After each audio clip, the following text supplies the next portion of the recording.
कुछ नए मेहमान आ गए हैं, ये बताते हुए किसी ने ट्वीट डाला है कि ईवीएम का मतलब ही है, ऐसा लग रहा है आज एवरीवन वोटेड मोदी।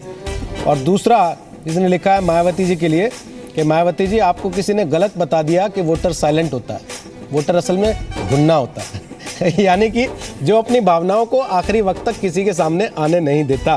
तो दिन हमारे साथ दो मेहमान आ चुके हैं। आरपी सिंह बीजेपी के नेशनल सेक्रेटरी हैं, नासिर हुसैन कांग्रेस पार्टी के प्रवक्ता है, बैंगलोर स्टूडियो से। सवाल ले सकते हैं इनसे।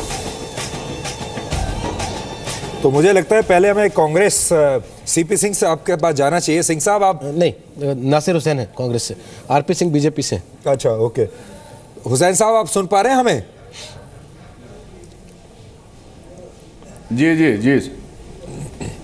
मायावती ने जो अभी आरोप लगाए हैं थोड़ी देर पहले, क्या आप भी मानते हैं कि ऐसा हुआ है?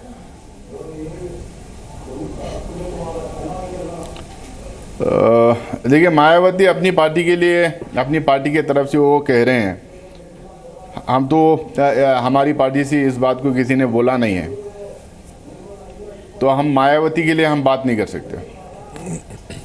बट अपनी पार्टी के लिए आप ये अपनी पार्टी की तरफ से आप कह रहे हैं कि चुनाव जो हैं बिल्कुल सही हुए हैं और लोगों ने वाकई मोदी को ही वोट दिया है।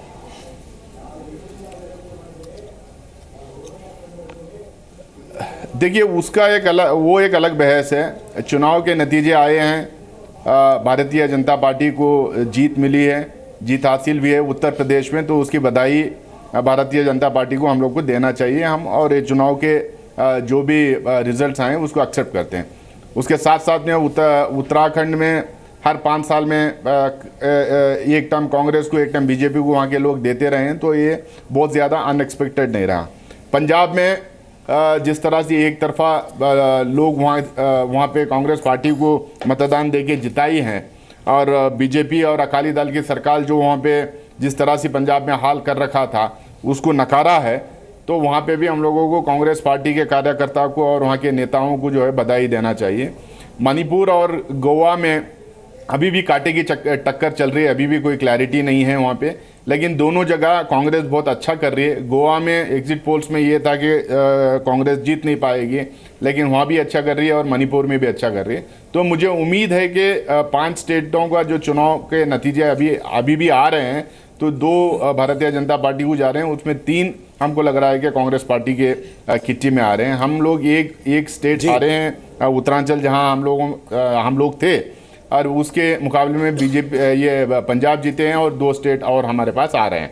तो अब जहाँ तक उत्तर प्रदेश का सवाल है, जिस तरह की राजनीति वहाँ पे चल रही थी और 2014 में जिस तरह से भाजपा को वहाँ पे कामयाबी मिली थी, मुझे लग रहा है कि उसी का एक्सटेंशन अब हुआ है। 329 सीटों में उन लोगों को वहाँ बढ़त मिली थी 2014 के चुनाव में, अभी भी लगभग उसके आसपास ही उनको उतनी ही सीटों में उनको बढ़त मिली है या जीत रहे हैं। लेकिन हम लोगों ने वहाँ पे डेवलपमेंट का मुद्दा एक बात आपको बता देता हूँ, उत्तर प्रदेश में कांग्रेस अब 5वें नंबर की पार्टी हो गई है सर जी, और ये देश की सबसे बड़ी राष्ट्रीय पार्टी होने का दम भरने वाली पार्टी की स्थिति है।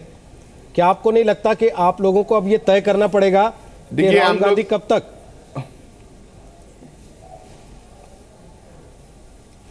देखिए, हम वो कौन कब तक रहेंगे, कौन पार्टी को लीड करेंगे, वो पार्टी डिसाइड करेगी। लेकिन पिछले 27 साल से हम लोग वहाँ पे एक छोटे प्लेयर बन के उत्तर प्रदेश में रहे थे।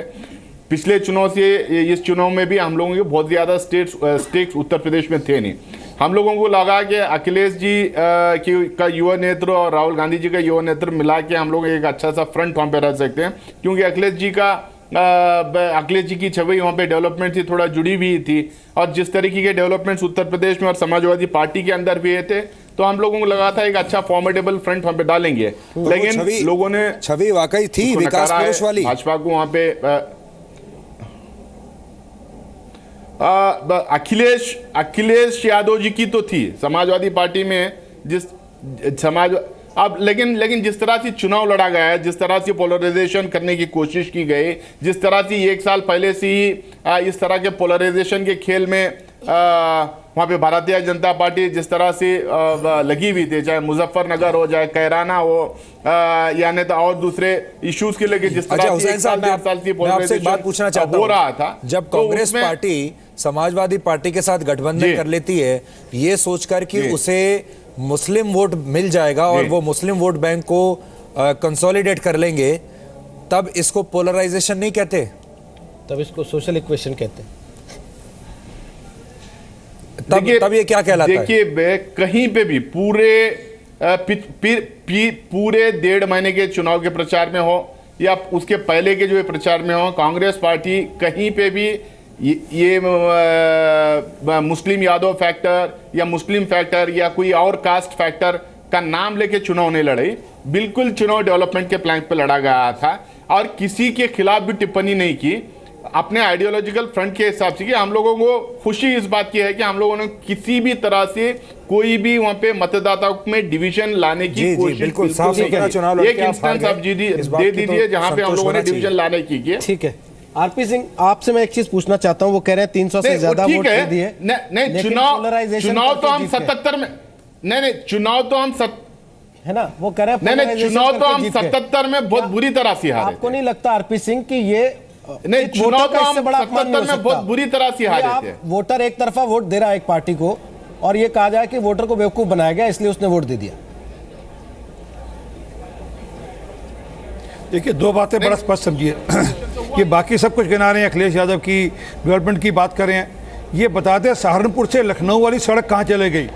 वो कागजों में सड़क बनी, सड़क बनी, उसके पैसे दे दिए गए, इनकी सरकार ने खुद जाकर उसके खिलाफ FIR दर्ज करी है। तो ये बता दें किस प्रकार की डेवलपमेंट है। मैं दूसरा और बताता हूँ, कैसा लॉ एंड ऑर्डर है गायत्री प्रजापति के साथ जो सारा मामला हुआ उनका, और जिस प्रकार सरकार उसको प्रोटेक्शन देती है गायत्री प्रजापति को। मैं उससे पहले उदाहरणों की बात नहीं कर रहा, जब वो आजम खां की भैंसों के लिए वहाँ की पुलिस घूमती थी, और उसके बीच के और 10 एग्जाम्पल्स हैं, परंतु किस प्रकार का लॉ एंड ऑर्डर वहाँ था ये दिखता है। तो लोगों ने इस बार वहाँ पर बड़ा स्पष्ट मैंडेट दिया है, उनको दिख रहा है कि आज मोदी जी किस प्रकार देश को आगे ले जा रहे हैं। बगल में मध्य प्रदेश है, यहाँ पे एग्रीकल्चर ग्रोथ किस प्रकार अच्छी हो रही है और यहाँ पर क्या हाल है और इसका GDP की हालत क्या है वो दिख रहा है लोगों को। तो लोग मध्य प्रदेश के साथ जैसा डेवलपमेंट हो रहा है वैसे ही मोदी के साथ चलकर अपने प्रदेश का डेवलपमेंट करना चाहते हैं। बड़ा स्पष्ट है, वो बड़ा एक स्पष्ट मैसेज जो आज निकल कर आ रहा है कि मोदी जी की जो डेवलपमेंट की पॉलिसी, वो जो किसान को हिताने की और गरीब को सुखाने की, गरीब की चिंता करने की है, वो आज निखर कर आई है। उसके कारण से उनको वोट पड़ा है, हमको वोट पड़ा है। जी बहुत बहुत शुक्रिया आरपी सिंह और बहुत बहुत शुक्रिया नासिर हुसैन हमारे साथ इस चर्चा में शामिल होने के लिए। कांग्रेस और बीजेपी दोनों की तरफ से अपनी अपनी बातें, लेकिन कम से कम कांग्रेस के किसी बड़े नेता ने अभी तक मायावती के बयान को सेकंड नहीं किया। आपको लगता है? मैं थोड़ा सा ध्यान लाना चाहता हूँ आप सबका। बोलिए। थोड़ी देर पहले बात हो रही थी कि क्या मुसलमानों ने भारतीय जनता पार्टी को वोट दिया। देवबंद का जिक्र आया था, वो बहुत इंटरेस्टिंग कॉन्स्टिट्यूंसी, मैं थोड़ा उसका आंकड़े देख रहा था। वहाँ भारतीय जनता पार्टी का जो कैंडिडेट हैं वो करीब 1,02,000 वोट से आगे हैं। नंबर 2 और नंबर 3 जो बहुजन समाज पार्टी और समाजवादी पार्टी के कैंडिडेट हैं, इनके अगर वोटों को हम लोग जोड़े तो करीब 1,30,000 वोट होते हैं। तो उसका मतलब है कि टोटल समाजवादी पार्टी और कांग्रेस गठबंधन ने करीब 56 मुस्लिम कैंडिडेट मैदान में उतारे हैं, जिसमें से करीब 33 ऐसे कॉन्स्टिट्यूंसीज हैं जहां पे बहुजन समाज पार्टी ने भी उतारे हैं। तो जो मुस्लिम डिवीजन ऑफ वोट की जो हम लोग बात करते हैं, मेरे ख्याल से देवबंद चूँकि उसका जिक्र आया था, और हम लोग और अगर माइक्रोस्कोपिक और एनालिसिस करेंगे तो काफ़ी हद तक जो है कि एक तो डिवीजन ऑफ मुस्लिम वोट की वजह से जो लास्ट के कुछ extra seats Bharatiya Janata party को मिले, और दूसरा इससे मुझे लगता है कि एक इंडिकेशन है कि अभी भी कोई सिग्निफिकेंट तौर पे कोई मुस्लिम वोट भारतीय जनता पार्टी को नहीं जा रहा है। एक मैं मिथ ब्रेक करना चाहता हूँ, एक में थोड़ा मिथ है, हो सकता है, मुझे लगता है 90% लोग उसको सच समझते हैं, जो है नहीं। मुसलमान वोट के अंदर बड़े छोटे छोटे दूसरी तरह के वोट हैं। उसमें अहले हदीस का वोट है, उसमें सुन्नी मुसलमान जो एक अलग अलग गुट है उनका वोट है, उसमें सूफी मुसलमानों का वोट है, उसमें शियाओं का वोट है, उसमें जो वहाबी मुसलमान हैं या देवबंदी वाले मुसलमान हैं उनका वो, उसमें हनफी शाफी ये अलग अलग सेक्ट्स हैं मुसलमानों के, इनके भी अलग अलग वोट हैं। ये सब क्या एक ही तरह से सोचते हैं? यहाँ बहुत विवाद है, ऐसा है नहीं। नहीं सोच ऐसे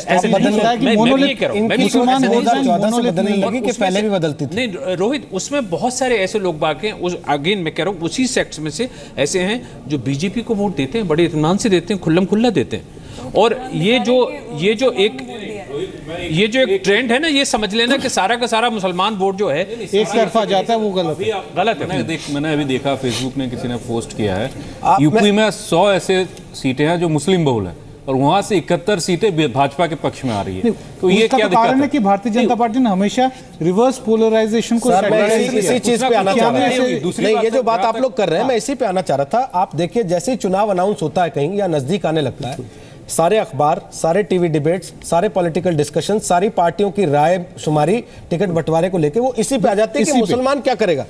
क्या आपको नहीं लगता कि जब इतना चर्चा होती है मुसलमान क्या करेगा, तो दूसरा पक्ष जो है जो बहुसंख्यक है वो भी कभी सोचेगा कि भाई हमारी कोई सोच ही नहीं रहा है, हम ही क्यों ना इकट्ठे होकर वोट दें। तभी तो बीजेपी की रिवर्स पोलराइजेशन की स्ट्रैटेजी कामयाब हुई है और आज नहीं 91 से सक्सेसफुल होते आ रही है।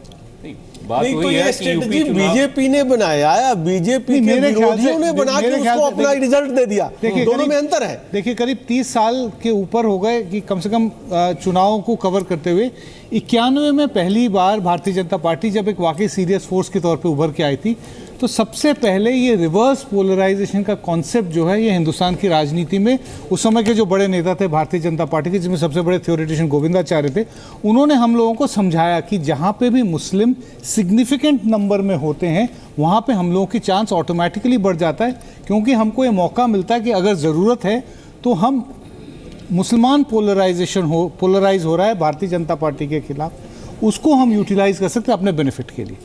और वो कामयाब हुआ था 91 में, अगर हम लोग जाके उस समय के चुनाव देखते हैं। बार बार हम लोग मुसलमानों की और दलितों की बात करते हैं।